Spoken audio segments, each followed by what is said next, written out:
Hello, everybody. Welcome to another, but slightly different, Spark and Interest podcast, because this podcast is about introducing the new ASFP Offices Academy and the space we're sat in now, the ASFP TV studio.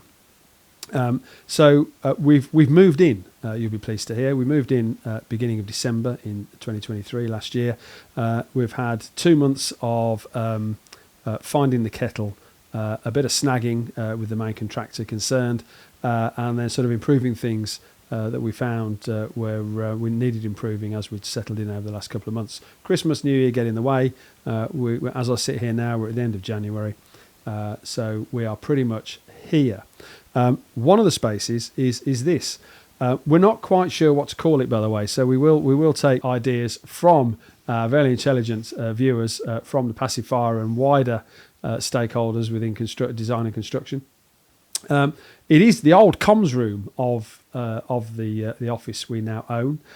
We don't have comms anymore, as most of us are in the cloud, so we repurposed the space. We made it bigger, and we managed to squeeze in the ASFP TV sofa, which Reese and I are demonstrating for you now. What do you think of the space, Reese? Yeah, it's lovely. We're, like you said, we're in the new building. We're in the new studio. You didn't need to tell everyone it was a broom closet. They don't know. One of the things we're going to be doing is offering this space for our members. It's one of the benefits of being a member. For our smaller businesses that maybe can't afford or don't have the infrastructure to be able to invest in producing content for things like LinkedIn or YouTube, or even just to play on a screen at a trade show, we will be offering you the use of this space with an engineer. You can come in and you can present, you can do what we're doing now, or you can bring in some footage that you've already filmed and bring it together. Anyway, we'll give you a day rate, you get the space and the engineer for effectively a day's worth of work. Yes, there'll be a link in the description with all the information that you could possibly need when it comes to that room. So yeah, have a look, click down below. And the other thing we're going to be doing is below us is the main part of the building, which is the meeting rooms in the academy. We've already started training on the IFE Level 2 exam course, which started last week. So we've already started in earnest. But the spaces will again be available to members at very good rates, and non-members at more of a rate, because of course we can't extol the virtues of membership enough in terms of being a member of the ASFP and the combined savings you get on things like training and the ability to use this space and free colour books and things. The facilities are there, great catering facilities as well. We've really invested in that as well. Mm-hmm. And we've also got the practical training space downstairs. There's two reasons we've created that space. One is that we can film new content for courses that we're obviously updating, that we've already got that we're updating, or that we're going to develop new. And the other is from the materials that we create, that we're filming, we're going to create effectively a library of practical application, touch, feel, smell stuff. So if you're coming here to do a level 2, level 3 foundation course, you can do all the academic stuff in the classroom, but then we'll pull you out of the classroom from time to time to actually go and see physical embodiments of the things that we've been showing you. Yeah, it's a lot easier than actually going onto a site. Yeah. I think the difficulties, the challenges, the logistics of going onto building sites these days is getting more difficult. If you're not already all signed up for that. But also it's a clean environment, and we want to make these things where you can sort of take them apart and put them back together. So it's a sort of bit more of a sort of physical, practical embodiment of the things that you're looking at in terms of in the course book or on a screen and being explained by the tutor. So that's that space as well. Events coming up. So we've got the Bristol event. Yes, we have the Bristol event coming up in a month, where we've got all of our speakers there. Go visit the website. All the speakers are there. The topics are there.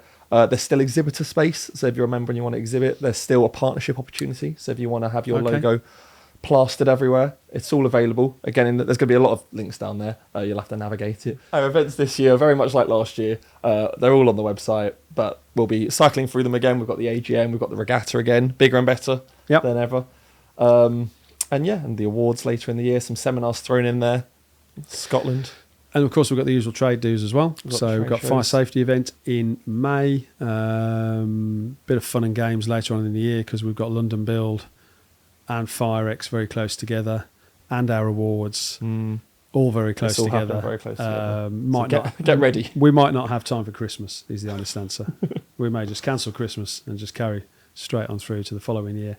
And obviously the normal TGs and various other things that we're doing are all moving on. We've got some exciting news about some new technical groups that we're forming this year to fill some of the gaps within passive fire. For those of you who have been with us a long time and understand all of that, last year we relaunched TG8, the technical group for fire-rated glazing, and TG9, which was the part of the golden thread, which is the digital data systems. This year we're launching 2 more. I'm going to let the ever knowledgeable Dr. Andrew Taylor, our head of technical, talk to you about those later on, because we're still forming those up. But we're going to be launching 2 more technical groups, which will lead to 2 more colour books eventually this year. We have a plan of sort of basically forming 2 technical groups per year to fill the gaps that we recognise are within the disciplines and the realms of passive fire protection. If it opens and closes, as far as we're concerned, when it's closed, if it's in its fire smoke operational position, it's passive. So we should be creating guidance documents for that in support of that sector. The last thing as well that we want to touch on is the competency pathway. We are expanding that. We're looking at the next step this year, which is training recognition. Yes. And that will be coming out, I think, maybe a week or 2 after this video.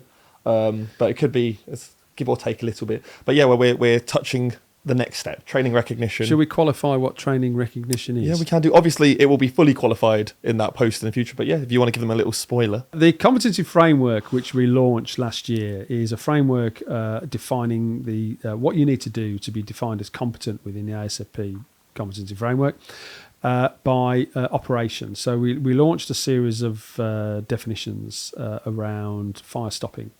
We're currently working on some of the product sectors, and we're also working on some of the sectors up and down the design and construction chain. And within the framework, it defines what course you need to do, whether you need to, for certain things, you may need to actually get a qualification, or you may need to accrue X amount of CPD points on CPDs that are relevant to that particular operation or action or profession. Or you may need to do so many different courses. Well, of course, the ASFP does obviously have and deliver training courses. We have the level 2, level 3, which leads to the IFE exam. We have the intro courses, but we don't have lots of courses that cover absolutely everything. So training recognition gives the ability of for instance, ASFP member manufacturers or manufacturers that have CPDs. And they could submit those CPDs. We will audit it in line with making sure that it's compliant to the requirements of the framework. If it is found to be compliant to the requirements of the framework via the audit, then it can be included in the framework, which basically means it's an opportunity. It gives people the opportunity to find that particular CPD or that particular training course and do it. So if it's a training course that's delivered by a third party, and they charge for that, then obviously there's quite a reasonable opportunity of generating revenue for yourself and your company, because that particular course is embedded within the competency framework. So the training recognition is that you submit your course or your training provision. We audit it in line with the auditing requirements of the competency framework, and that audit procedure is available. It's a document. It sits within our ISO 9001 policies and procedures. And then if it's found to be compliant, then it gets embedded. You pay ASFP a small amount every year to do the audit every year, and a small amount to actually have it embedded in the framework. It's either by course or by provider. Mm-hmm.